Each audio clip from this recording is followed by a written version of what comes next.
Por que não devemos nos vangloriar? Comentário de Mário Persona. Eu sempre lembro de um versículo que diz: aquele que fala de si busca a sua própria glória. Eu não me lembro agora, deve estar em João, em algum lugar. Mas é basicamente isso: aquele que fala de si busca a sua própria glória. João 7,18. Quem fala de si mesmo busca a sua própria glória. E isso deveria nos ajudar a nos policiarmos, né? Para evitarmos falar de nós mesmos, exaltarmos a nós mesmos. É claro que muitas vezes nós contamos histórias, casos que aconteceram, e aí não dá para ser anônimo, né, numa coisa assim. Mas qualquer coisa que tenha por objetivo a autoexaltação está errada. Nós podemos deixar isso na hora de escrever o currículo, né? Para trabalhar numa empresa, você vai ter que falar bem de si. Você não vai esperar que, falando que você não serve para o cargo, ou você é meia boca, que você vai ser contratado. Não. Mas nas coisas do Senhor, Ele deve aparecer. Quando o Senhor passou por aquela experiência da transfiguração, ele estava acompanhado de Pedro, Tiago e João. E aí apareceram Moisés e Elias no monte. E quando eles começaram a colocar o Senhor, Pedro, Tiago e João, no mesmo nível de Moisés e Elias, que eram grandes profetas de Deus do Antigo Testamento, mas quando eles começam a fazer isso, dizendo: façamos uma tenda para ti, uma para Moisés, uma para Elias, o que acontece? Moisés e Elias desaparecem, vem uma nuvem, cobre tudo, e vem uma voz do céu que fala: esse é meu filho amado, a ele ouvi. Então ali deixava muito claro que ninguém mais podia aparecer a não ser a pessoa do Senhor Jesus Cristo. É temeroso, né, quando nós acabamos aparecendo mais que a pessoa de Cristo. E eu sei um pouco disso porque, com a exposição na internet, não são poucas as vezes que eu recebo mensagens de glória, né, de parabéns, de coisa assim, e eu tenho que responder com má educação até para a pessoa, né, falando para ela exaltar Cristo. Exaltar Cristo. E eu até costumo contar uma historinha, né, um exemplo, que você não vai assistir uma orquestra tocar e a hora que termina a apresentação você vai nos bastidores dar os parabéns para o violino. Não, o violino não fez nada ali. O violino é um instrumento só, nas mãos do músico ele fez alguma coisa. Então todos nós somos instrumentos nas mãos de um músico. Se estamos desafinados, esse é um problema de nós não estarmos andando de acordo com a vontade do músico. Mas se estamos tocando bem, a glória e os parabéns devem ir, o louvor deve ir para o músico, para aquele que nos utiliza para fazer o seu concerto, tocar a sua música. Essa passagem aqui de 2 Coríntios me faz lembrar do vaso, né? O vaso quebrado, me faz lembrar lá de Juízes capítulo 7, versículo... Ele vai dar instruções no versículo 16. Então dividiu os 300 homens em 3 companhias, deu-lhes a cada um nas suas mãos buzinas e cântaros vazios, com tochas neles acesas. E disse-lhes: olhai para mim e fazei como eu fizer. E eis que, chegando eu à extremidade do arraial, será que, como eu fizer, assim fareis vós. Eles estavam cercados pelos inimigos. Tocando eu a buzina, eu e todos os que estiverem comigo estiverem, então também vós tocareis a buzina ao redor de todo o arraial, e direis: espada do Senhor e de Gideão. Chegou, pois, Gideão e os 100 homens que com ele iam ao extremo do arraial, ao princípio da vigília da meia-noite, havendo sido de pouco trocadas as guardas, então tocaram as buzinas, e quebraram os cântaros que tinham nas mãos. Assim tocaram as 3 companhias as buzinas e quebraram os cântaros, e tinham nas suas mãos esquerdas as tochas acesas e nas suas mãos direitas as buzinas para tocarem, e clamaram: espada do Senhor e de Gideão, e conservou-se cada um no seu lugar ao redor do arraial. Então todo o exército pôs-se a correr, e gritando fugiu. Tocando, pois, os 300 as buzinas, o Senhor tornou a espada de um contra outro, e isto em todo o arraial, que fugiu para Zezerá até Betsita, até os limites de Abel-Meolá, acima de Tabate. Bom, agora já li tudo, né? Agora já li. Quem quiser, procure em casa, então, Juízes capítulo 7. O que precisou ser feito para vencer o exército inimigo? Não precisou fazer nada. Eles só tiveram que quebrar os cântaros. E as tochas dentro dos cântaros, a luz, assustou os inimigos. E é interessante que aqui o Espírito Santo deixou claro que isso foi no versículo 19, ao princípio da vigília da meia-noite. Ou seja, aqueles vigias estavam começando a sua vigília da meia-noite. Então eles estavam bem despertos.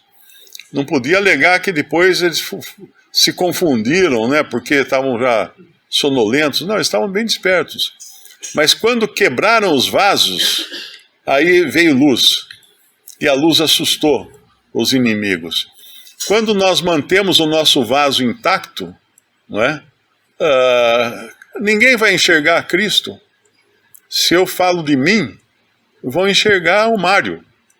E não é para enxergar o Mário, é para enxergar Cristo. E muitas vezes eu tenho que ralhar, né, com pessoas que mandam parabéns, que não sei o quê, e querem, de alguma forma, elogiar, rasgar a seda, né, como se costuma dizer. Eu deixo claro, você tem que ver a Cristo. Você tem que ver a mensagem, não o mensageiro. E o inverso também também a mesma coisa, porque tem aqueles que são odiosos, né? Aqueles que odeiam o Evangelho, odeiam a verdade, odeiam a palavra de Deus, e aí tacam pedras no mensageiro. Eu tenho que falar, olha, não atire no mensageiro, atire na mensagem. Você está descontente? Reclame com Deus, porque é a palavra dele que eu estou pregando. Reclame, foi ele quem disse essas coisas que eu repeti aqui. Então não atire no mensageiro, atire na mensagem. Conteste a mensagem. O mensageiro é o carteiro. Você não vai brigar, você não vai bater no carteiro porque ele trouxe uma carta da sua namorada brigando com você ou desmanchando o namoro. Você não vai correr atrás dele na rua e dar uma sova no carteiro. Ele não tem culpa, o carteiro é o mensageiro. E nós somos apenas mensageiros. Mensageiros de Deus e de Cristo, que levamos as boas novas em jarros de barro, em vasos de barro, vasos quebradiços. Por isso que o Senhor escolheu justamente as coisas piores do mundo, né? Como ele vai falar lá em 1 Coríntios. 1 Coríntios capítulo 1, ele deixa claro isso, no versículo 19. Porque está escrito: destruirei a sabedoria dos sábios, aniquilarei a inteligência dos inteligentes. Onde está o sábio? Onde está o escriba? Onde está o inquiridor desse século? Porventura não tornou Deus louca a sabedoria deste mundo? Visto como na sabedoria de Deus o mundo não conheceu a Deus pela sua sabedoria, aprove a Deus salvar os crentes pela loucura da pregação. Porque os judeus pedem sinal, os gregos buscam sabedoria. Mas nós pregamos a Cristo crucificado, que é escândalo para os judeus e loucura para os gregos, mas para os que são chamados, tanto judeus como gregos, lhes pregamos a Cristo, poder de Deus e sabedoria de Deus, porque a loucura de Deus é mais sábia do que os homens, e a fraqueza de Deus é mais forte do que os homens. Porque vede, irmãos, a vossa vocação, que não são muitos os sábios, segundo a carne, nem muitos os poderosos, nem muitos os nobres, que são chamados. Mas Deus escolheu as coisas loucas deste mundo, para confundir as sábias. E Deus escolheu as coisas fracas desse mundo para confundir as fortes. E Deus escolheu as coisas vis desse mundo, e as desprezíveis, e as que não são, para aniquilar as que são, para que nenhuma carne se glorie perante ele. Então, esse é o caminho. Eu sempre lembro aquela história que o irmão contou. O pregador desceu do púlpito, tinha acabado de pregar. Uma senhora chegou para ele e falou assim: meu irmão, que maravilhoso, que maravilhosa a sua pregação. Você está de parabéns. Você prega como ninguém. Elogiou ele, rasgou cedo até não poder mais. Ele virou para ela e falou assim: minha irmã, Satanás acabou de falar isso para mim ali atrás. Porque na realidade o que o diabo quer realmente é encher a bola do cristão, para ele pensar que é alguma coisa, que é alguém. Por isso que quando somos vituperados, né, quando somos ofendidos por causa do amor a Cristo, por causa de Cristo, nós devemos nos regozijar, porque o incrédulo não vai querer elogiar alguém que vai numa praça e começa a chamar todo mundo de pecador, né? As pregações são muito bem-vindas quando o pregador fala que Deus vai prosperar você vai ganhar carro novo, você vai arrumar um emprego, mas fala para as pessoas que elas são pecadoras e tem um juízo esperando por elas no lago de fogo. Elas não querem escutar isso. Então elas vão realmente repudiar qualquer um que traga uma mensagem dessa. Se você é odiado, por ser cristão, dê graças a Deus por isso. Essa é a maneira que o mundo enxerga um cristão. Enxerga com raiva, com ódio, com desprezo, como foram os apóstolos desprezados.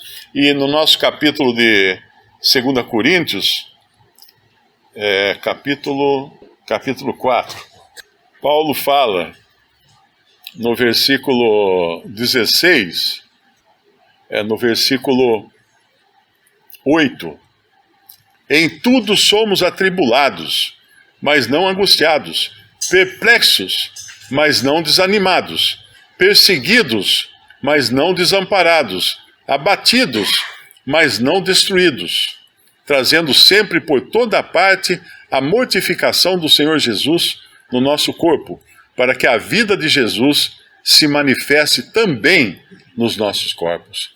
Então Paulo era um especialista em apanhar e levar pedrada, em tomar chicotada, e ele achava isso ruim. Não, ele sabia que tudo isso servia para diminuir a sua pessoa, como pessoa, não é?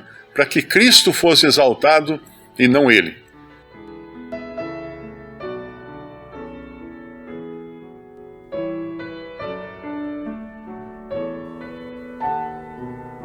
Visite Respondi.com.br.